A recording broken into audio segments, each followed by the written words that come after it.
ছেলে মেয়ে, ছেলে নিয়ে বেটি ব্যস্ত, তবু পেটে ধরেনি, তাহলে না জানি কি করতো। ওই জন্যই ভগবান বোধ করে দিলেন না। কনক,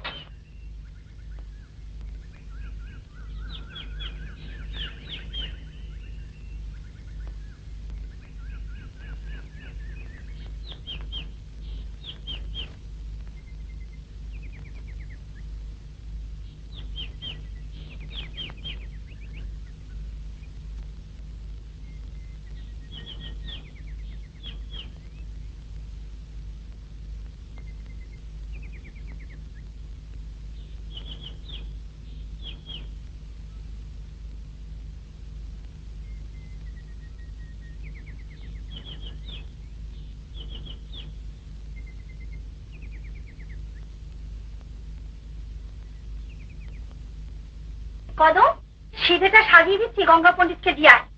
দিদি, কি রে? বড় ঠাকুরকে বলে বাড়ির সামনে একটা পাঠশালা বসানো যায় না?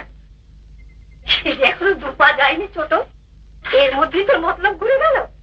তা জানা তুই ওকে পাঠশালায় বসে থাকি।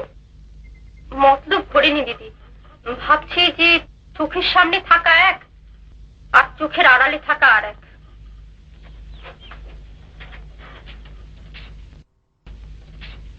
পুরোরা সব দুষ্টু ছেলে, তুই ছোট্টটি পেয়ে যদি মারধর করে, করলেই বা ছেলেরা তো মারামারি করে। তাছাড়া সকলের ছেলে সমান ছোট, তাদের মা বাপ যদি প্রাণ ধরে পাঠাতে পারে, তুই পারবি না? তোমার এক কথা দিদি। আচ্ছা ধরো ধরো কেউ যদি ওর চোখে কলমের খোঁচাই দিয়ে দেয়, তাহলে তাহলে ডাক্তার দেখাবি? সত্যি বলছি ছোট, 7 রাত 7 দিন বসে ভাবলেও খোঁচাখুচির কথা আমার মনেও আসতো না। ওই এত লোকের ছেলে তো পড়ে, কি কার চোখে কলমের খোঁচা মেরেছে কই আগে তো শুনিনি ভাই। তুমি শোনোনি বলে কেমন কাণ্ড হতে পারে না? দৈবাতের কথা কি বলতে পারে বলো? দিদি তুমি একবার বলেই দেখো না, তারপর যা হয় হবে। যা হবে তা আমি দেখতেই পাচ্ছি, তুই যখন ধরেছিস তখন আর না হয়ে যায় না। তা তুই তো কথা বলিস, তুই বলকে চান। বলবই তো, ছেলেকে আমি রোজ রোজ অত দূরে পাঠাতে পারবো না, এতে কারোর ভালো লাগুক না লাগুক, এতে ওর বিরতে হোক আর না হোক। কিরে তারপরে আমার মুখের দিকে তাকিয়ে খুশি, তোকে না বললাম আমি সাজিয়ে দিয়ে তবে তো নিয়ে যাবে। আচ্ছা ছোট, ছেলে তার বড় হবে না, তুই চিরকাল টাকা আঁচল চাপা দিয়ে রাখতে পারবি? কদম, শিখে দিয়ে গুরু মশাইয়ের পায়ের ধুলো একটু তার মাথায় দিয়ে ঠেলে ফিরিয়ে আনবে, আর তাকে বলবি সন্ধ্যেবেলা এসে যেন বড় ঠাকুরের সঙ্গে দেখা করে। যে বুঝবে না তাকে বোঝাবো কি করে? বলছি ছোট্টটি পেয়ে কেউ যদি মারধর করে, না চিরকাল আঁচল চাপা দিয়ে রাখতে পারবি? কি পারবো না পারবো সেই পরামর্শ নিতে তো আসেনি। দেখলে তো বামুন মেয়ে, দেখলি তো কদম, হ্যাঁ কি এমন বলেছি আমি? আর ওসব কথা বলুনি বড় মা, হয়তো আবার এক্ষুনি এখানে এসে পড়বে। ঠিকই বলেছিস, হ্যাঁ উনি যা ধরেছেন তা বিধাতা পুরুষের সাধ্য নেই যে রদ করে।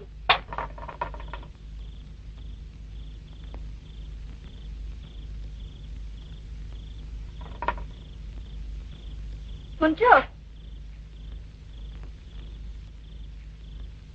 কি হলো, শুনতে পাচ্ছ? শুনছে। শুনতে পাচ্ছ? ছোট কি বলতে এসছে? ছোট মা, কি আছে মা? ওর ছেলের চোখে পোড়োরা কলমের খোঁচা মারবে, তাই বাড়ির মধ্যে একটা পাঠশালা চাই। হ্যাঁ, কে কোথায় মারলো? কোনটা কি কেমন হলো? ও কি বাড়াবাড়ি করতে চললে নাকি? এখনো কেউ মারেনি, যদির কথা হচ্ছে। যদি যদির কথা হচ্ছে। দিদি সকালবেলা যে বললে অনাথ সৃষ্টির কথা তুমি মুখে আনতে পারবে না, আবার বলতে এলে কেন? বলি কি আর সাধে?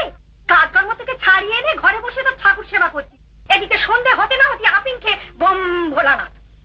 আপনি তুমি সব করে খান না, অমৃত মশাই বাতের জন্য বিধান দিয়েছেন তাই।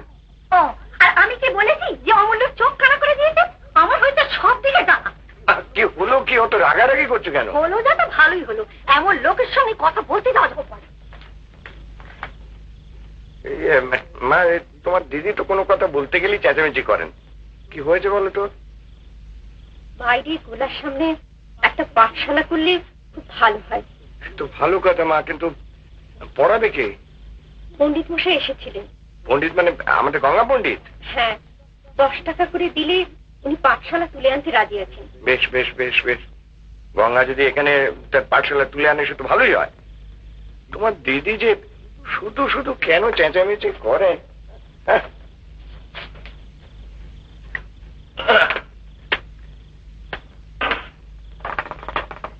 বলতো কদম, সেদিন কি অন্যায়টা আমি বলেছিলাম? ওমা, ওর কাছে ন্যায় অন্যায় বলে কিছু নেই। আমি সে এতটুকু বেলা থেকে দেখছি তো, যা বলবে তাই। বাড়িতে তো একটি মাত্র সন্তান, বাপ মায়ের এই আদর তো সেই আদর, তার উপর আবার ফিটের বেলা। তোমাকে তাই বল না। না দিদি, বর্মা বলছিল যে ধর না, ধরেছি অমূল্যকে এক পাঠশালায় যেতে দিইনি। একেবারে এখানে পাঠশালা তৈরি হলে তবে পড়তে যাবে। ও ঘরে খেলা করছে, তুই দেখে যা।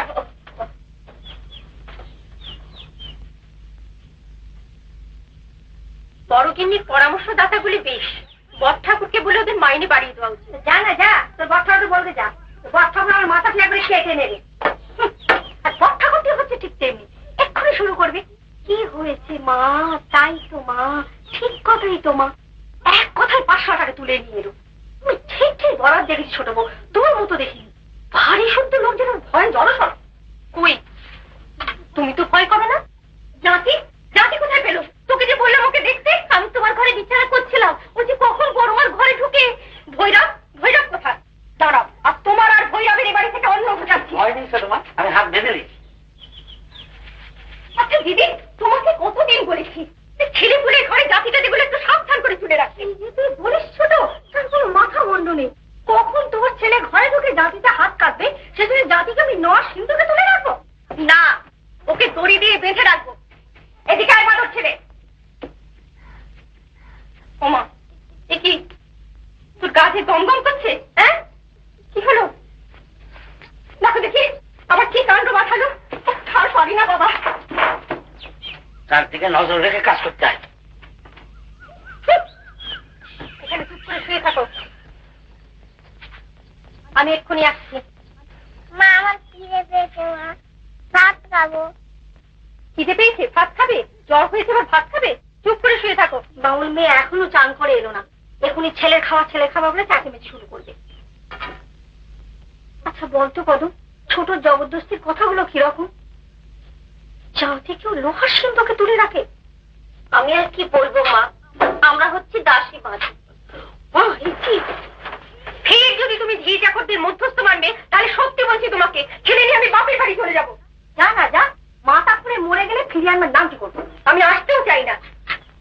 অমূল্যর জন্য এক বাটি পালি করে দাও শিগগির।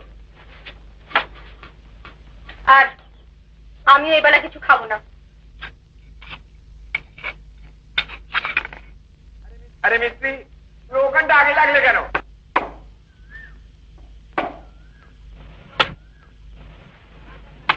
আমি এই কদম দাসী বলি, এই মনিবের ঘর করি।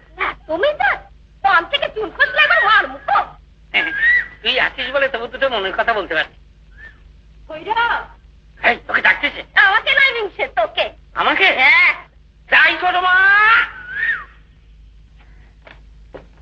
ভৈরব, যে ছোট মা কি করছিলে ওখানে? কদম বললো রান্নার কারখানা করে দিতে। কদম দিদি তোমার মনিব? অমূল্য টিফিন নিয়ে যেতে হবে না? এই তো 8 ঘন্টা হলো স্কুলে পৌঁছে দিলাম, টিফিন খাবে তো সে বেলা 1টার সময়। না হয় একটু আগে গিয়ে বসে রইলে, যদি একটু আগে ছুটি হয়ে যায়, যদি আগে টিফিনের ঘন্টা পড়ে যায়, তার ছাড়া তো অন্য কেউ করতে পারে। দিদি দিদি, কেন চেঁচাচ্ছিস কেন? তোর ছেলে 2 বছর হলো বড় স্কুলে পড়ছে, ভৈরবকে সারাদিন স্কুলের দরজায় বসে থাকে? হয়নি তাই বলে যখন 4-5 ছেলের মা হয়ে যেত। আমার আর ছেলের দরকার নেই দিদি, আমার ওই অমূল্যই বেঁচে থাকে।